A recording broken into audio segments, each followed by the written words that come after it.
San Francisco, AP. San Francisco could make history by electing for mayor the first African-American woman, Asian American woman or openly gay man in a contest that is also the city's first competitive mayoral race in 15 years. The winner will inherit a divided city rolling in both wealth and misery as the tech-based boom that defined San Francisco for much of the decade shows little sign of abating. Residents and tourists are horrified by homeless tent camps and human waste on the streets, even as the median home price hit $1.3 million in March. People are cranky over congested streets and vehicle break-ins. Angela Alioto, CBS, the soul of the city is being ripped away.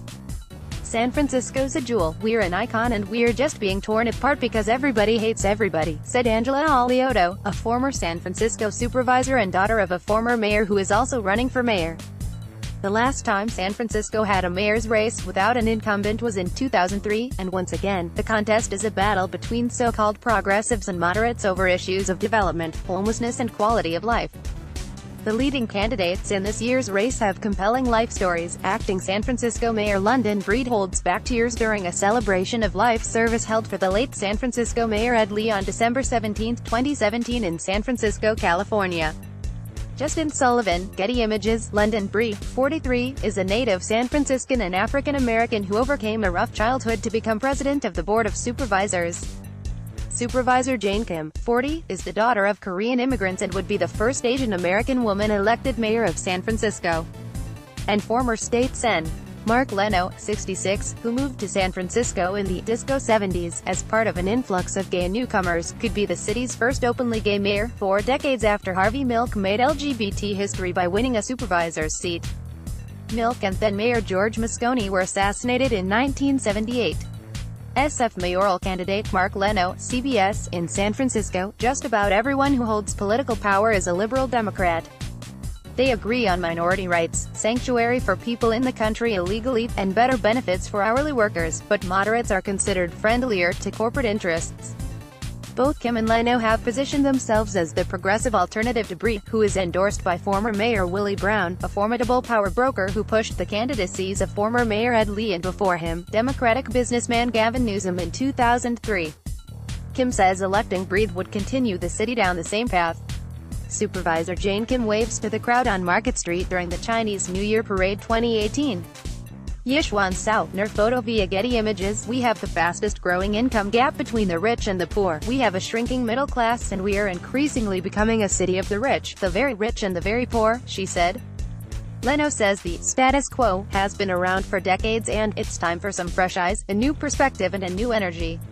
Lee's sudden death in December pushed up to June 5 the contest that was planned for November 2019. The city's first Asian American mayor oversaw the city's climb out of recession into prosperity, but critics say he was far too lenient with the tech industry. Breed describes herself as an independent political thinker, not a pawn of the business lobby. In 2016, she successfully pushed expansive legislation banning foam packaging. I ask people to not attribute what I've done, my success and how hard I've worked, to not reduce that, or attribute that to someone else, she said.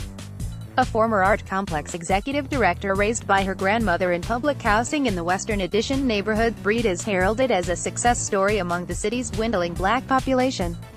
African Americans were furious when progressives on the board removed Breed as acting mayor after Lee's death and named a white man as interim mayor during the pending election. Leno, who served 14 years in the state assembly and senate before he was termed out of office in 2016, was first to enter the mayor's race, long before Lee's death. He was a prolific and respected lawmaker who fought to raise the minimum wage, restrict the use of solitary confinement for juveniles, and legalize gay marriage. Critics say he's a career politician who won't shake up anything. Kim is the only one of the 4 best-known candidates to make an issue other than tent camps and homelessness her first to tackle if elected. Instead, the former Chinatown community organizer has promised to double the number of street cleaners. Critics scoff since she represents some of the filthiest parts of the city. Finally, there's Alioto, a 68-year-old attorney who served as a supervisor in the late 1980s and 1990s.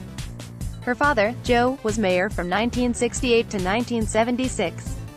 Alioto is endorsed by the San Francisco Police Officers Association and, if elected, vows to fire city department heads. Polling shows her a distant fourth but no candidate has a lock on the race. Complicating matters, San Francisco uses a ranked choice voting system where voters rank candidates in order of preference, whittling them down until there's a winner. Also on the ballot are Michelle Bravo, a massage therapist, Amy Farrah Wise, a homelessness activist, Republican businessman Richie Greenberg, and Ellen Lee Joe, a public health worker who opposed recreational marijuana legalization. Copyright 2018 Associated Press. All rights reserved. This material may not be published, broadcast, rewritten or redistributed.